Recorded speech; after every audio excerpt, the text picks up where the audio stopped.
Hey guys, my name is Ryan, and today we're going to be taking a look at Fathomless Mud of the Swamp.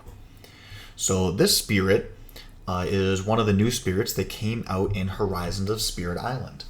If you don't know what that is, it's the Target exclusive product, and it's designed for new players. So it comes with 5 new spirits, but all of them are low complexity. Of the 5 though, this one I'd say is the most challenging to play. And certainly it's the one that takes the most practice to really understand them. The other spirits, just taking a look over here, we have Devouring Teeth look underfoot. As you can see, he has a really high stat for offense, and that's really how he works, right? He has extra damage as a special rule, he has a damaging innate, he has damaging unique cards, so right, he's very straightforward. You play him, you do damage. Similarly, with Rising Heat, right, another offensive spirit, he has a special rule that makes his offense more efficient. Damage dealing innate, he has damage dealing powers. This guy just scales a little more, he plays out a little bit differently, but once again, like when you play Rising Heat, you know what your game plan is. With Eyes Watch from the Trees, right, this is the defensive guy. Right, all kinds of defensive powers, moving Dahan around, right? You have a game plan, move Dahan, defend the lands, and use that as an avenue for victory. Sunbright Whirlwind is a little bit more complicated, but as you can see, has a really high control stat, worse than the other categories. This is another spirit from Horizons that I may choose to do a video on, because understanding control is one of those things that I find new and intermediate players struggle with. But, this spirit, once you kind of pick him up, he makes sense pretty quick. The higher levels of the innate does quite a bit of damage, and you do have some damage dealing starting cards. So once you kind of figure out Sunbright, it makes sense. But if we were to take a look at Fathomless Mud, take a look at those summary of powers. Nothing really stands out as being really strong. You're okay on offense, okay on control, okay on fear, okay on defense. Like, you do a little bit of everything, but you're not incredible at any one thing. And so without a clear guide of what you want to do from the get-go, it can be challenging to understand Fathomless. So looking on Facebook, Reddit, other social medias where people talk about the Horizon spirits, I see that Fathomless Mud always ranked really low. But, I think this guy's great. It's him and Eyes are the only 2 spirits that I've been able to get level 6 against every adversary with. It's just challenging. It took me a long time to figure him out, but once he clicks, amazing spirit, tons of fun. It's the one that I enjoy playing most of any of all the Horizon spirits. So let's take a look at what he does. That special rule says, at your sacred sites, build actions, add an explorer instead of a town or city. So if you have a land with a explorer town, and then it would build a city, instead you just add an additional explorer. And that's really nice because now 2 less damage is being dealt, and it takes 2 less damage to clear this land. So as you can see, it's really easy to get ahead. So as we can see, once you start to have a lot of presence on the board and you have sacred sites all over the place, all of a sudden, buildings just never show up, which means it's really easy to pick up a victory before having to run through the whole fear deck, because if cities can never be built, it's all you have to do is just produce enough fear for a Terror level 3 victory. And you don't have to play around, oh man, but this city over here is going to build, and that's going to be a challenge. Right? You just prevent things from existing in the first place. So once you get ahead, you're really good at suppressing the enemy. But how good are you at getting ahead? Well, that's the challenge with Fathomless Mud. Let's take a look at all of your starting cards. So first, we have Open Shifting Waterways. Lets you move some Dahan, produces a fear, and does 1 damage. Okay. We have Foul Vapors and Fetid Muck. Produces a fear and push 2 explorers. Okay. Here we have Intractable Thickets and Thorns. Okay, it's a fear and defend 5. That's really nice, but it does cost 2. It's also worth noting this card is the only one that has all 4 of your elements. And even ignoring that plant that you hardly ever use. It's the only one that has the main 3 elements. And then last, you have your support card, Exaltation of Tangled Growth. Cool. So we have all of these cards, and one thing that's interesting to note is that 3 of them produce 1 fear. So you always have that small little trickle of fear. In addition, we have our innate, which also produces 1 fear and does 1 damage. So looking through all these cards, none of them do a lot by themselves. If you want to kill a town, you'd have to use both Open the Waterways and the first level of your innate, right? So generally it's considered to be action inefficient. If it takes you 2 cards to do 1 thing, that is, very, very inefficient. The invaders are doing more than you are. Right? And similarly, right, if you're pushing explorers, you're not really solving your problems. You're just kind of kicking the can down the road because you're going to have to deal with these guys eventually. Defend 5 is obviously very nice. And Exaltation of Tangled Growth is a good card, but it's not insane. So none of these cards are like overwhelming. Well, maybe they work together and the innate becomes great. Well, I was already talking about the first level, like 1 fear, 1 damage. But in totality, if you top the whole thing out, it's 2 fear, 4 damage, and push 2 to Han. Which isn't crazy either. It might be like a 3-cost major, maybe, That's like a unthresholded accelerated rot. That major that, can only target the wetlands and the jungles, 2 fear, 4 damage. Right, and that card isn't amazing. People aren't blown away by that card unless if you could threshold it, right? Then it becomes really nice. But without a threshold, it's fine, I guess. Like, you're not excited about it. So why would I say that this spirit is so good and so powerful if it seems like it doesn't do anything? Well, that's where it takes a lot of practice and it takes a little bit of experience with the game to really get this guy. And that's something that I'm hoping to demonstrate in this video, all the power that he has. So one of the big things to note is your growth. You're a 1/2/1 spirit. With every single growth option, you are adding presence, and with your second growth option, you get to add 2 presence. So you burn through your entire presence tracks very quickly. So with some spirits, like, it's nice to, see what your top level of both are, but you're never going to get there. With Fathomless Mud, you get to 5 energy and 4 card plays pretty much every single game that you play, just because you add so much presence all the time. And because your sacred sites are good, you're really incentivized to do a lot of G2s. So with 5 energy, that's enough to go for majors, and 4 card plays is a nice number. With all the elements, you can top out your innate with only 3 card plays. So having the extra card play for just various things that you may need done is just really nice to have as well. So how does Fathomless Mud do against various adversaries?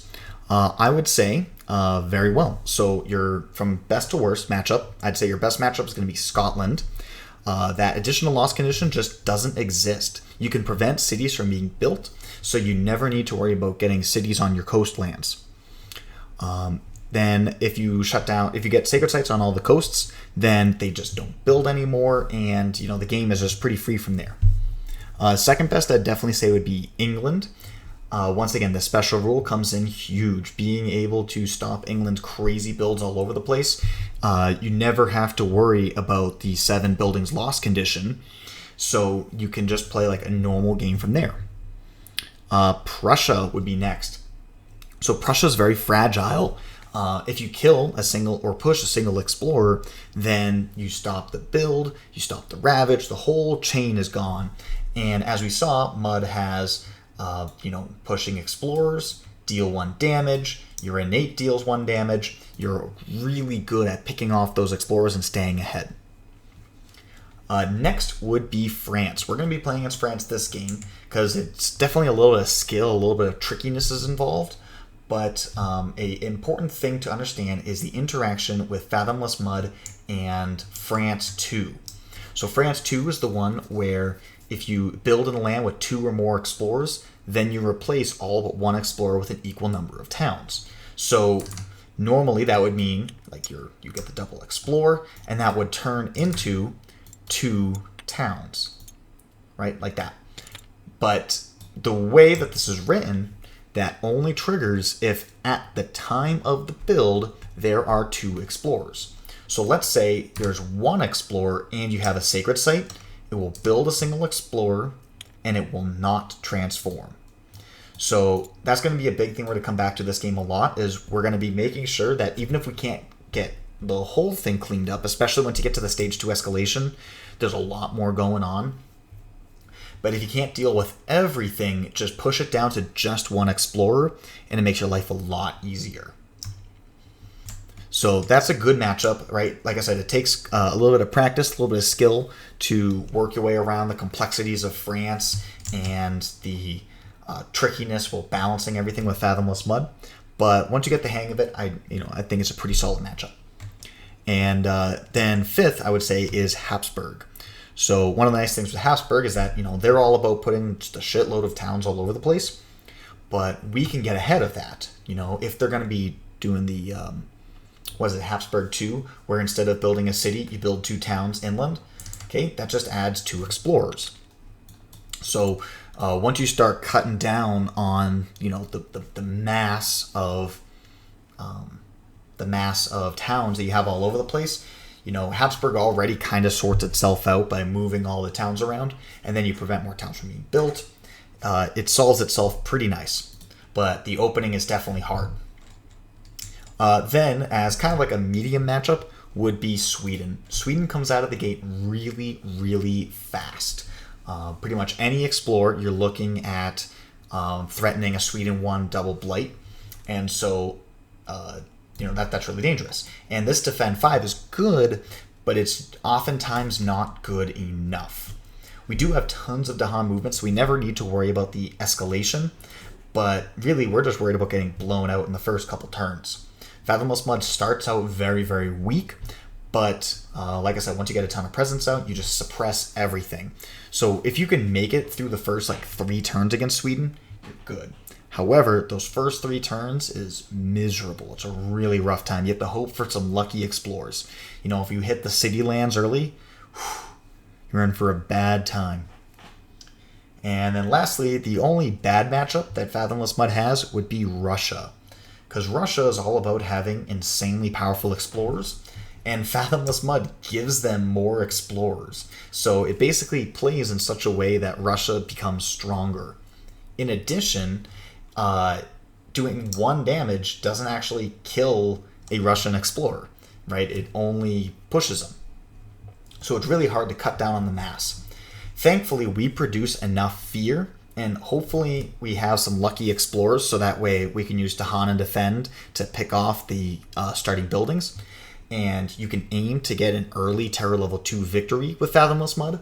But if you miss that early Terror Level 2 victory, it's always a loss. It's just really, really hard to keep up with everything once they start hitting those Stage 3, Stage 2 back and forths. So that's another matchup. You need to win it fast. You need some lucky explorers. Otherwise, you're in for a really rough time. But I want to circle back to Exaltation of Tangled Growth. This is your utility card. This is your support card. And it says that target spirit may pay 1 energy to gain a power card. And then you may pay 2 energy to gain a power card. So there's only 4 other spirits in the game that that have the ability to give other spirits power cards. And that would be Keeper of the Forbidden Wilds, Serpent Slumbering Beneath the Island, Starlight Seeks Its Form, and Shifting Memory of Ages. Of those, Exaltation of Tangled Growth is the worst of all of the cards that give power cards. Keeper doesn't make you pay an energy. It in fact gives you an energy. That's way better. Serpent gives you only a minor, but you can play it immediately. So that can just bail you out of a lot of turns, or it could give you some elemental thresholds, give you an OP turn. Starlight lets you pitch one card to pick up two more cards. So a lot of spirits may just have like a bad card gain and, there's nothing good in those four options. Great. Now you have Forget fodder, so you can get two new ones. And then Shifting Memory lets you gain a major without forgetting, which is insane. But still, despite that, this is a really good effect. A lot of spirits need more power cards in order to break out of reclaim loops or just to smooth out some of their problems. So some spirits that I have in mind that really like power card gain, even if it's bad and inefficient, would be Vital Strength of the Earth, Thunder Speaker, Shroud of Silent Mist, Lightning Swift Strike, and River Surges in Sunlight. All of those spirits struggle to gain more cards, or they would be better off if they didn't have to spend so much time getting cards. They could grow faster. If Shroud could just keep on hitting that G2 and add all that presence, that would be really nice. Shroud even gets the energy back that it paid, so it turns out to be a wash.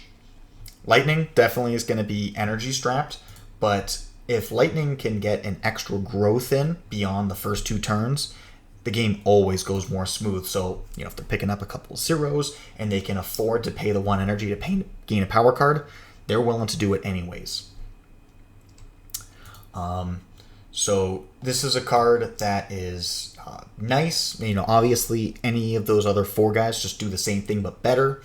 But you do want to play this card a lot as Mud, because otherwise the only way to gain new cards is G3. And since our Sacred Sites are so good, we want to keep on using G2 a lot. There's a little bit of a tension there, and you're going to see that we're going to want to be playing this card quite a bit. So what kind of support would Mud like to receive? Definitely energy. With this 2-cost card, paying 2 energy to gain more cards, you can really look at this hand and say that it has a total cost of 5. And so 1 energy a turn, the occasional 2 energy steroid is not enough to keep up with 5 energy worth of cards in your opening hand. So any spirit that can give Mud a lot of energy is really nice. So once again, things like River is great. One other really interesting piece of support though, one thing I really like is to pay attention to what spirits work really, really well together outside of just like, I give you power cards, you give me energy, push, like all those like generic ones, looking at the special rules. Is going to be Lure. So let's just say we have a situation where there's one Explorer and we have a Sacred Site. It's going to build another Explorer, and it's still going to Blight, right? We have to deal with this. So that's one of the tricky things with Mud, is that just having a Sacred Site there doesn't solve your problems. It just makes them easier. But if you're playing with Lure, Lure's special rule says that in lands with your presence, you can basically not have 2 Explorers participate in Ravage. So Lure can play the defense for you. They can just drop a presence down, and then you can focus your energy somewhere else. It's a really nice synergy. Lure also produces fear from killing Explorers, so they're happy that you're producing more Explorers for them.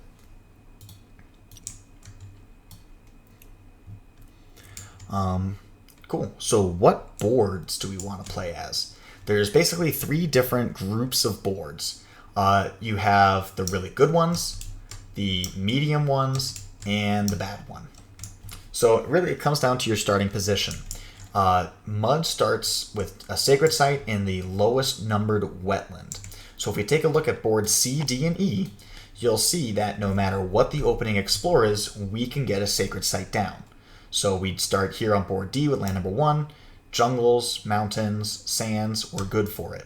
Okay, C, obviously you start in the middle, so you can go any direction you want. And E, right, you can hit everything. Then boards A and B, you can hit everything, but you start farther away from all the different lands. So with C, D, and E, you're at most range 2 away from any land.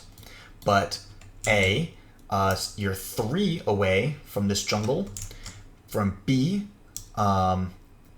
you are 2 away, but there's 3 different lands that you're 2 away from. So If you get hit with a jungle first, sand second, that's a little bit more awkward. You're pushing your presence in different directions. Might be hard to create a sacred site. So they're not bad boards, but it opens you up to little awkward opportunities. And your worst board is F. F, if you start off in the sands, you're just not able to get there. And you just have to hope that your defend is good so you can protect one. You're basically forced to take a blight in the other. But you could always get lucky and just avoid the sands. But even if you do that, you're still 3 range away from this mountains. So, it's just, there's a lot of awkwardness starting in this corner over here. So, in short, avoid board F. Otherwise, all the boards are fine, but C, D, and E are best. So we saw how, we have basically victory by, death by 1,000 cuts, right? A bunch of little effects that we can pile together to snowball into a victory. Well, sometimes just things happen and the invaders get ahead of you, at which point you're forced to go into a major to deal with it. You need to be able to see a little bit ahead of time if things are going to be rough, at which point you just gotta just bail on the land, eat the blight, and then start digging for majors to solve your problems. So like I said, with Mud, you're pretty much always going to end up at a 5-4. So 5 energy is plenty to start digging for majors, especially with this 2 energy steroid that you can hit every time you look for a major.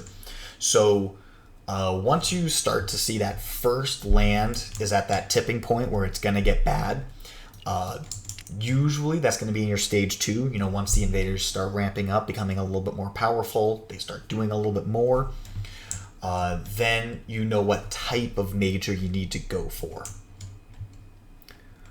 So definitely this game, you can't just go all minors and win. You just don't get enough power from going for minors. But these are all a bunch of great tools to basically win more. So France definitely, with its stage 2 escalation, does a good job of putting you in a position where you have to go for a major. So I'm sure in this game, we're going to see that dynamic realized. But anyways, without further ado, let's get into it. Opening up with a Mountains Explorer. All right, so this is a funny one because, if we put a sacred site here, we would really gain any value because it's not going to be building anyways, and we can't get a sacred site over here. So what do we want to do? We could do something like this to do 1 damage, use our innate for the other damage, use that as a means to get ahead. So perhaps something like this would allow us to, push 2 explorers. So, if we get a sands or a jungles, one of these lands will get 2 explorers in it, and that will solve it. So there's a 2/3 chance of that coming up next. So I think this is a good play.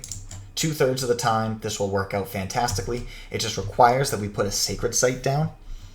So that way, because this is a range 1 from a sacred site, in order to target this land. So we're going to be going right here. And I'm going to choose to go this way. If it comes up as a jungle, then we will have to, it's only going to explore once, it'll build a city, so it'll be hitting for 6, and we have a defend 5 to deal with it. So I'm not so concerned about being next to this land immediately.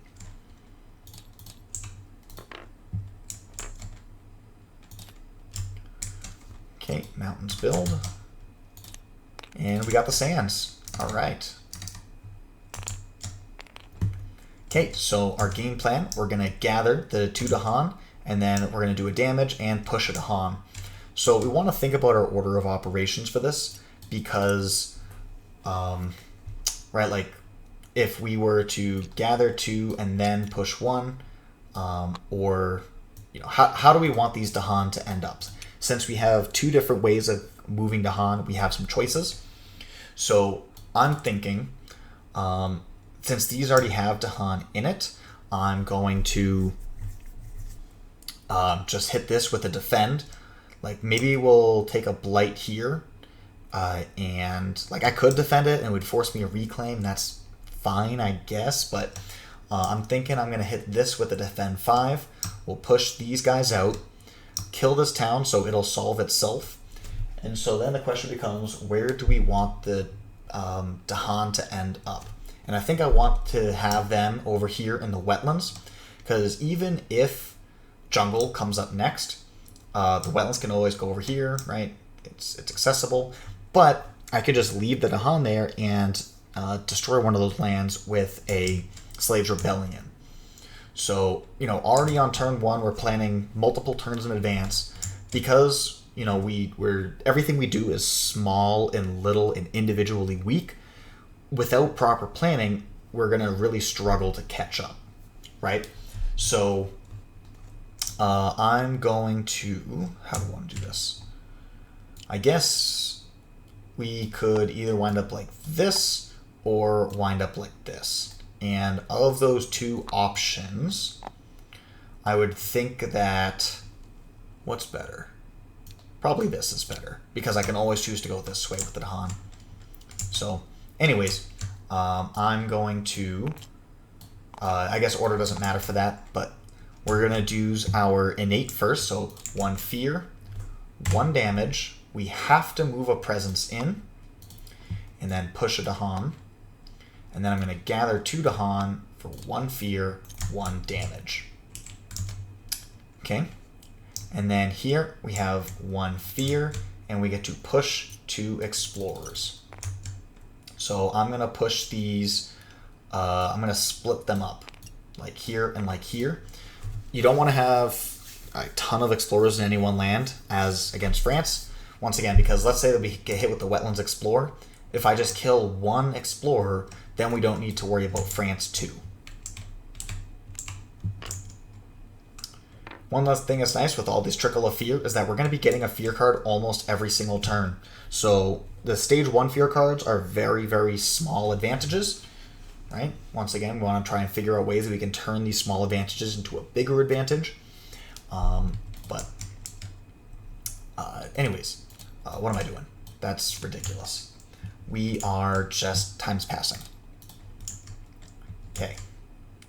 So this next turn, I could play this defense right here, but then we'd be forced to reclaim to defend here. So I'm going to choose to scale this turn, and I'm just going to eat a blight. So I'm going to go top, and just play Exaltation.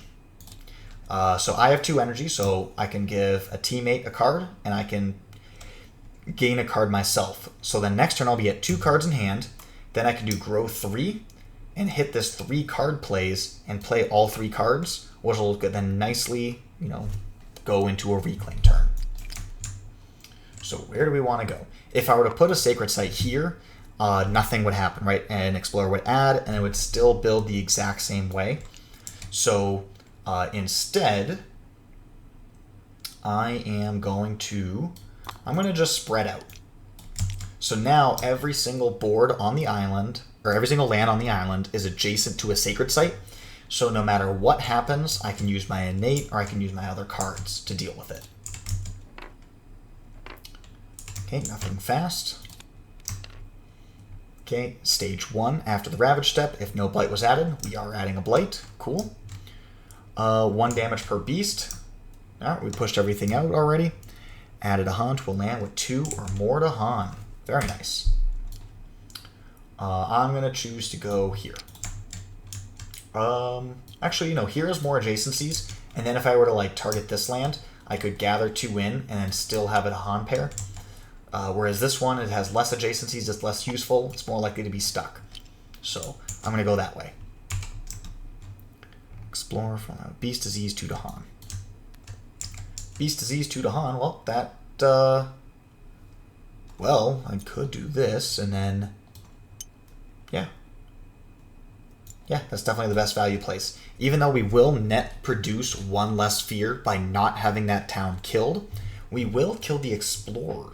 So it makes us stronger into stage 2 because, you know, sands and coasts means that this land is guaranteed to come up in the stage 2, right? Because you can't lose both sands and coasts. So having a solid lockdown of the coast is important. Great. Anyways, we're going to Ravage, get out of the Blight, so we don't need to worry about that event. We're going to build and go into the Wetlands. All right, great. Now I'm glad that I split those to Han up. This makes my life a little bit easier. Although the fact that this is an off turn could lead to some trickiness. Give a buddy a card, and then we're going to gain a miner.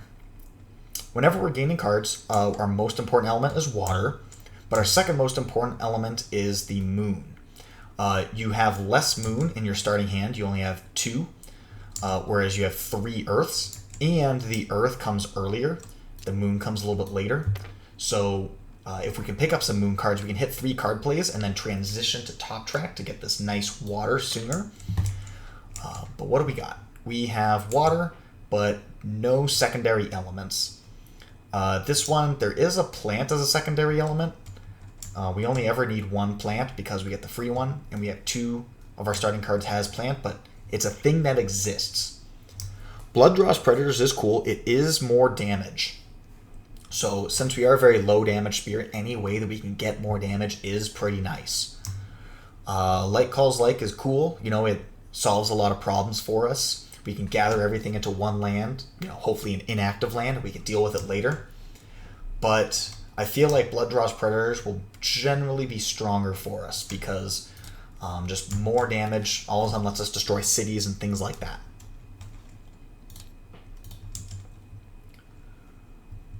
Great. And then we're going to 2 energy, gain a miner, and awesome.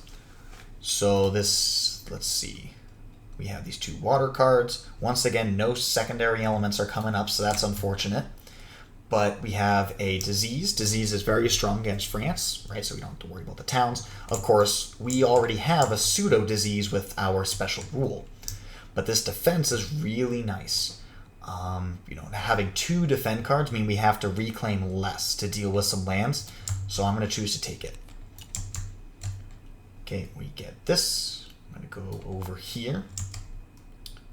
Or this land might be a punt. We might choose to just deal with this land more because, once again, the coast is more important to deal with than the inlands. Because, you know, once again, this will be hit again in stage 2. So I'll just kind of put this guy out here. Actually, no, we'll just go here. Why not? Right? Start to prepare to protect the coast.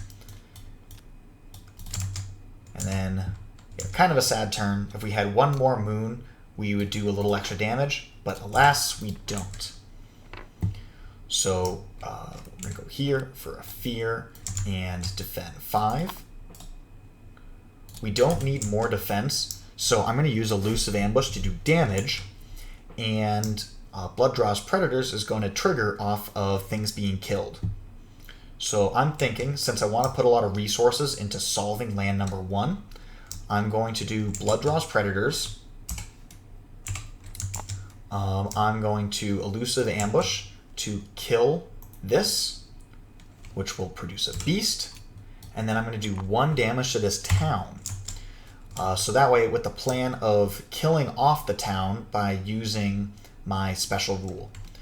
But it's better to put the beast here now because we might get an event that says like beast deal damage, right? We give ourselves the opportunity for a good thing to happen.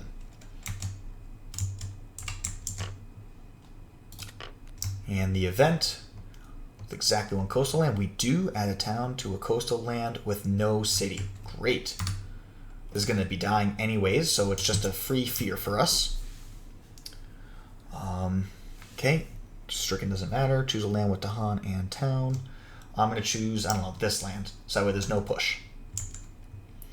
Alright, so we're going to Ravage in the Sands, and we're going to build in the Wetlands. We killed that Explorer, so now we don't need to worry about the extra buildup, but here is a normal land. And we get Wetlands again. So we get the Explorer, and here, and then we have to choose to take a Blight in one of these lands. And I think since we've already decided that this land's basically just going to be a punt, I want to deal with, I want to take the Blight here so we don't have a Blight Cascade here. Okay, so we can already see what our big problem land is going to be, and we have to figure out a way to deal with it. Here in the slow phase, we have a fear and a damage and a Dahan push. So if we could push some Dahan in here, then Slaves Rebellion, 1, 2, 3, 4, 5, 6, 7. Oh man, that's so close to being able to deal with it. Oh, sorry, that's over there. Yeah. This, I think we're going to pull out all the stops and see if we can get away with it. We'll hit this with a Slaves Rebellion. So fear, move a presence in, push a Dahan, deal 1 damage. So we'll see what we can do to solve these problems. Because we have this extra defend, I think we can do it. But this turn right here is a big important turn. So we know we want this, we know we want this. And then we don't have a 0 cost with a moon. This is our only other card that we have with a moon on it. But I'm not so sure we care about that higher level innate.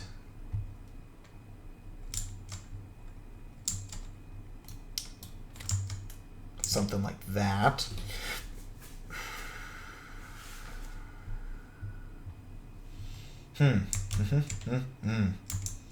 This is a tough turn. I mean, one option is just to Blight Cascade and go Blighted Island, and then put down all of this into this land. Right, so we'll go here, we'd have a 3rd Dahan, and then let's say that we killed this using Elusive Ambush, then we'd kill all of that with the defend, with the counterattack.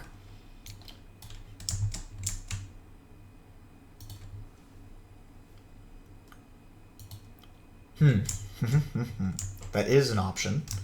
That would force us to take a Blight Cascade here, and then we would get 3 towns into this land. At which point we would basically have to reclaim and defend and hope to get lucky. I don't know. This is a turn on the edge. I mean, this whole if we just get Beast deal 2 damage, then like all of our problems go away. But because we're set up the way that we are, this solves one of our 2 lands. The other one could spiral. Oddly enough, we should have added the Blight here, now that I'm seeing the way this is playing out. But I think this is going to be... I can't think of a better... Like, this is like the only way that we can improve our position, right? But I think this... Because this gives us 1 damage, and then this gives us a damage. I think this is better. So we're going to go for a Fear. Defend 5. And we're going to deal the damage. Hope to get lucky. Okay, Slaves Rebellion. We're going to strife this town, and then it'll die, producing an extra Dahan. And here we go. So how many beasts do we have in play? We have none. We could discard these 2 cards if we're planning on reclaiming anyways. Removing this Blight would be really nice. The invaders having +1 health would mean that we'd kill the city and the explorer, and this would still build a new city.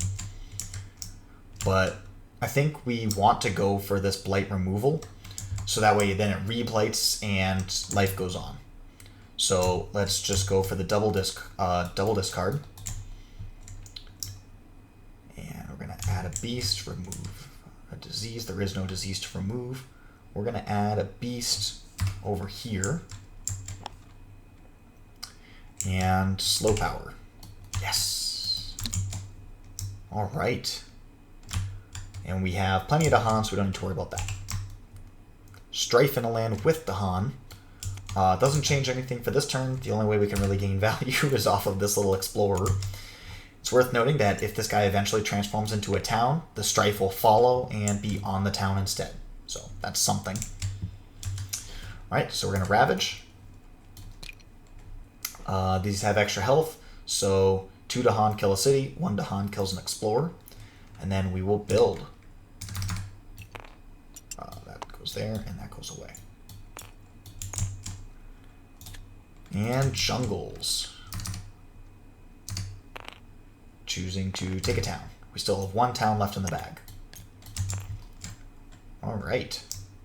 And here, we're going to go for a Fear. Like one option, right? I could choose to take a Blight here, go Blighted Island, and then push this out, but I don't think that's the winning ticket. So, I will go, let's see, I'll push these into the land with the Beast, play to our outs. Okay, and I already produced Fear for that. Then we get Fear, damage, push it on. So let's see. I'll do Fear and damage. Okay. Time passes. Okay, so we're going to reclaim and defend again. Now we have this water, so if we play the right combination of cards, we can hit our top level of innate. So we got this, and this, and this, I believe, is the combo. Nope, we're 1 moon short. That's right. We need this moon in order to get there. But regardless, we know we're going to be hitting this with a Defend 5. Very likely looking at a Blight Cascade here. Even if we were to like play the Defend 4 here and the Defend 5 here, we'd still be 2 short. But with 1 Fear, we're going to be getting that 1 Fear. I think it might be worth playing to our outs. So that would be this. We do this. In that case, we'd be better off going bottom track so we get the extra moon, so we still hit our 2nd tier of our innate. So I think this is the play. Okay, we'll put down a Defend 4, Fear, Defend 5. We have 2 Terra level 2 cards and an event, so we're playing to our outs. We're hoping that all this Fear we've been producing will pay off. Let's take a look. Add a Explorer to a land without invaders. That's very good against France. Build a land with the most buildings. This one has 3. That's the most. So that'll build a city, which will trigger Triangle Trade. So the land with the fewest towns is right here. Town bag is now empty, but we will be killing 1, denying, and then we're not looking at any towns except for the escalation. Destroy 2 among lands with beasts. So need that because that's defended. Now we need 4 more. And I'm going to kill this guy right here, this striped one, just so that way we don't have a runaway land. Ahan, deal damage at the same time. Okay. 2 or more explorers, destroy a building for every 2. Okay, only 1 hit. Alright, and my favorite Fear card, skip the next explorer. So, unfortunately, we are going to be going Blighted Island, but we're going to Ravage, we're going to hit these guys. We're going to Blight here. Technically, this does not go away until after the Blight card resolves. So there are some Blight cards that could be relevant for, but not this one. And then we'll Cascade into this Wetlands. Since the Wetlands won't be coming up for a couple more turns, like if I went to the Sands, then what if the next card is Sands? Like then we're screwed. So we're just playing to our outs. Anyways, this skips the Explorer, so now we go into the build, and life goes on. All right, Fear, push 2 Explorers. So this is obviously now is the land that we need to deal with a major power. So I'm going to push these 2 into here since we're already staring this guy down, that we have to deal with it. Like pushing this somewhere else does not change the status of that land. And then we get to do 2 Fear, 2 damage, and push 2 Dahan. But I am going to Just kill this town. 2 more fear. And now we just have this 1 land to worry about.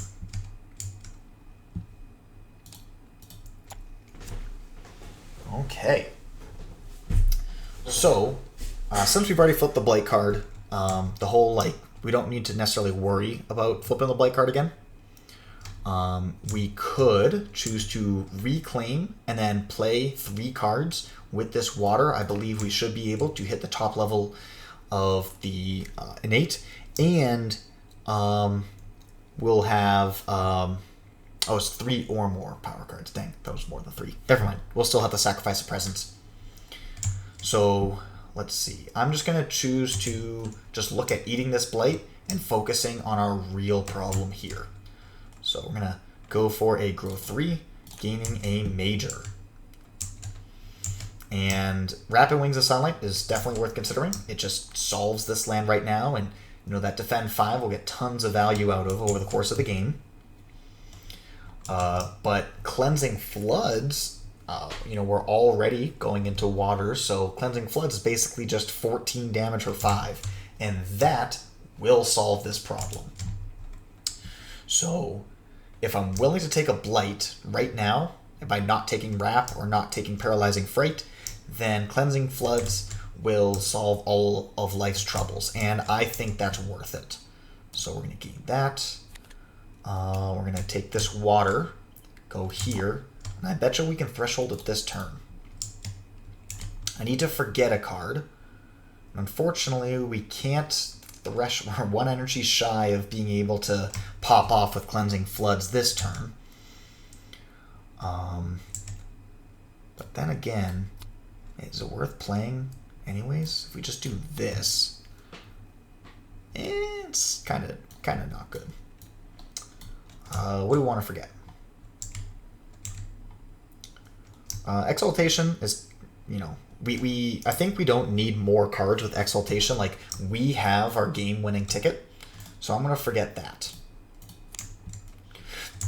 And so now we'll just play 2 cards.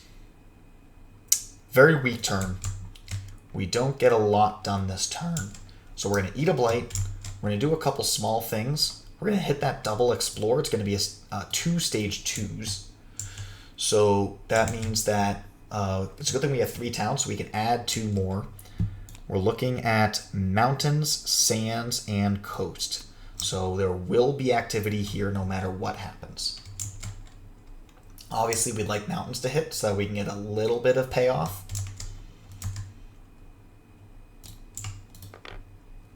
But at least we don't have to worry about the Blight card. No matter what happens, they're both going to get hit no matter what combination of cards comes out. So we have 1 damage, and then I can use Blood Draws for 1 more damage, so we can kill this city this turn. So I'm going to target that with Blood Draws. It only takes 1 damage out of Blight, that doesn't change anything. 2 Explorers or a town from a land with Beast. Okay. We'll go here with it. Okay, because these lands are dangerous. Defend 2 with Dahan. Okay. Dude or a town from an inland land. Great. Let's take care of you. And on each board, remove a town. All right, great. I'm gonna get rid of this town because we have a coastal land. We want to solve the coastal lands, right? Because there's a 2 and 3 chance of us having to deal with this card like immediately, and then we just have to go into Cleansing Floods to deal with it. So we have all these little opportunities to chip away at these big problems, so that way they slowly become more manageable. So that's an important thing to stay on top of. Okay, that's only 1 damage. Wait, shit. Oh, only with buildings. Okay, phew. Otherwise that would make us lose the game. Alright, Explore 1 is Coast. Explore 2 is Sands. and I'm going to take the here. All right. So let's see, we'll go here. I want to keep the Dahan there. So let's go fear, damage. Oh, shoot. I screwed up. Oh, no. So, okay, I can't actually kill the city.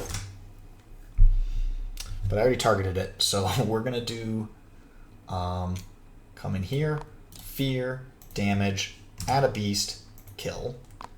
Then we're going to do fear, damage, move a presence.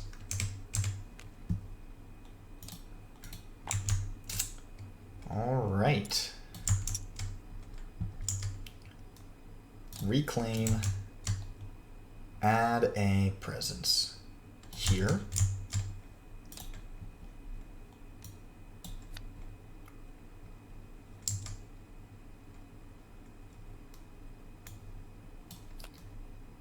And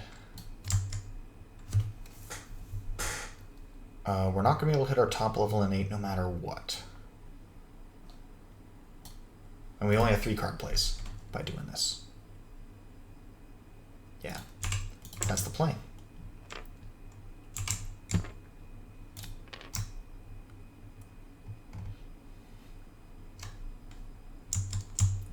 Discard these 2 cards here. Okay, we'll get 2 fear.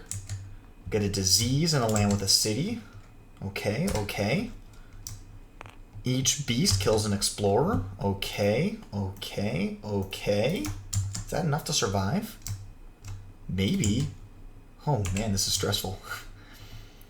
Due to our town with a land with 2 or more. Ayah. But we can get rid of this town. So now we have 1 more town. Okay. Build. Coast. Coast. Okay. And then sands. Boom. Boom. Boom. We survived. Oh my, that was stressful. Mountain Jungles Explore.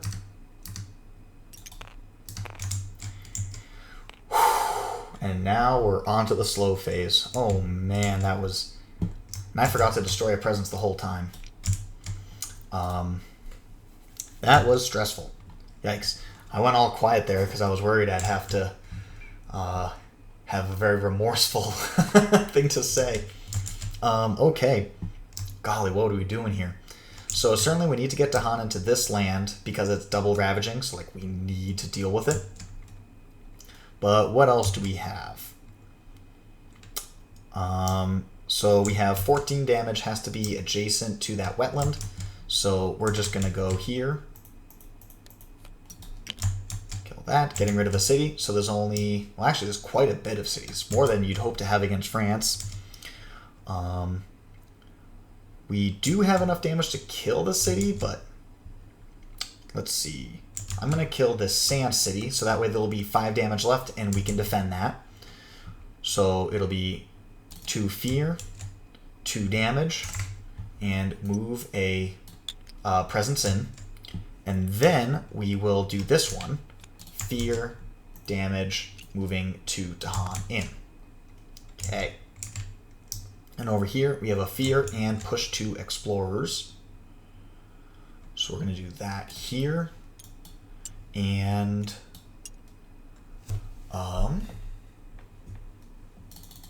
let's see. Right, we can already defend this for 5, so that's fine.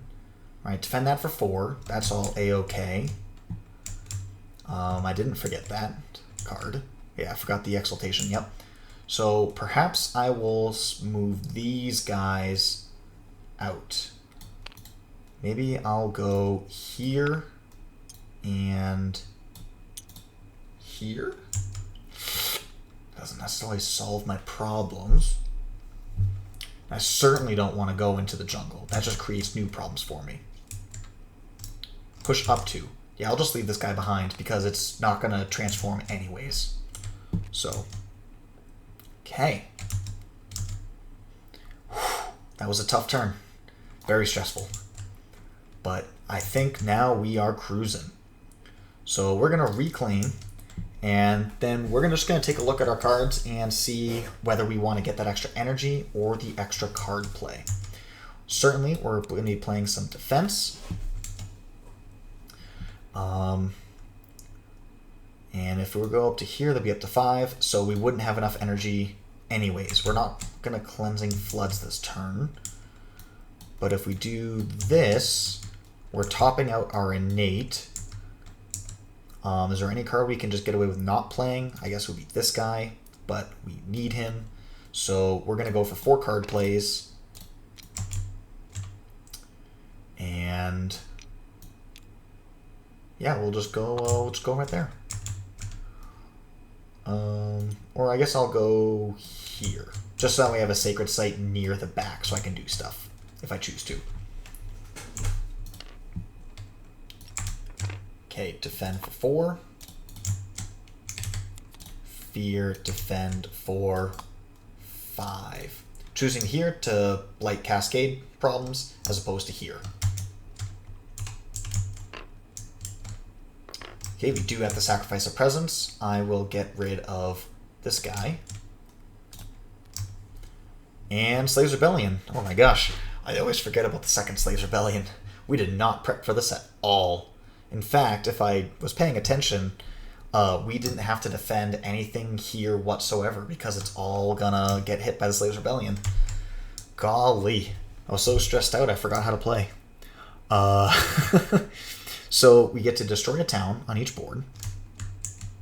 So let's get rid of this one. And then we get to strife 2 buildings, and then each invader takes damage per strife that it has. So obviously it would have been better to go for these, but I'm just going to choose to stop a blight from happening by double strifing here. And then each guy takes a damage for every strife that it has, and then they would take damage from Dahan, which is not present. But we get another event. Okay, Ravage actions do +2 damage. Shoot. Oh man, life is a struggle. Unless there are more invaders than the terror level, so none of these ravage. Fascinating. None of them ravage because none of them have 4 or more invaders. Beast deal 1 damage, so I killed 2 explorers, and then here I'm going to kill this, and I'm going to kill this town. Push 1 Dahan per. Badlands. Disease. There is no Badlands and no disease on the board. Try to invader. Invaders have -1 health. Down to a minimum of 1. Okay, so we'll go here. I'm going to keep this card out. That minus health could matter quite a bit. Removes an invader from a land with 2 or fewer invaders. Great. Let's get rid of this city.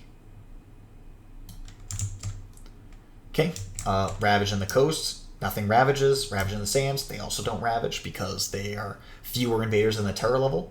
Build in the mountains and jungles. Okay, so we're at a point where there's only 2 cities left, but if we kill them, we're basically getting a fear victory anyways, so that's kind of funny. Sands, wetlands. And let's see how much damage we can do. Okay, so we have 4 damage coming from our innate, and we have 1 damage from this.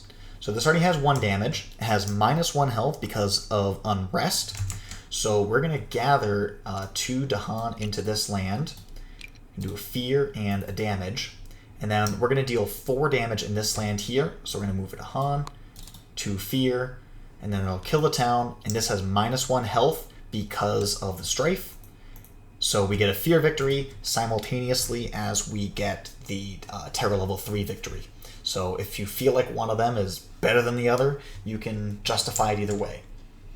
But yeah, that was a tough game. That was a really hard game. So the game kind of spiraled a little bit, and I certainly made a lot of misplays. Certainly forgetting about the second coming of the Slaves Rebellion was definitely my mistake. It would have completely solved this land. I could have played a touch more efficiently.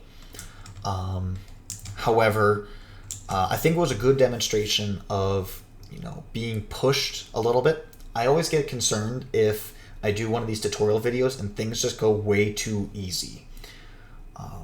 I wonder if it's a really good learning experience if it's like, well, look, every card that you gain is perfect elements and everything goes perfectly smooth, and you get saved by the event and the fear card every single time, and it's all pretty and perfect and nice. And this game definitely wasn't. We took quite a bit of blight. We lost a lot of presence. We had some really unfortunate things happen with the invader deck hitting these wetlands over and over again. Right when we were planning on taking blight to scale, we got hit with the wetlands again. So I actually think that this is probably a better learning video than winning on turn 3 and everything going pretty and nice, because it was a good demonstration of using all these little tools to win.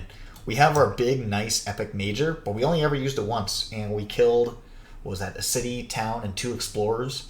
So we certainly didn't get 14 damage worth of value out of this card. So like, I guess that means that you don't have to get the perfect, beautiful, like one of the very best majors in the game for your spirit type of effect. We could have, taken Wraps and Wing of Sunlight, tap Paralyzing Fright. Heck, we might have even been able to make Death Falls work, because even though we had hit a wetland, well, maybe all the damage that we would have put into a jungle or a sand, we're now putting into that wetland with other effects. A lot of majors can work because we're already, kind of keeping things within the realm of manageable. So anyways, hope you guys enjoyed this video. I hope Fathomless Mud of the Swamp gets a better reputation, more beloved by the community. I think it's a great spirit, very interesting, very fun spirit. So I hope you enjoy him too. Deuces.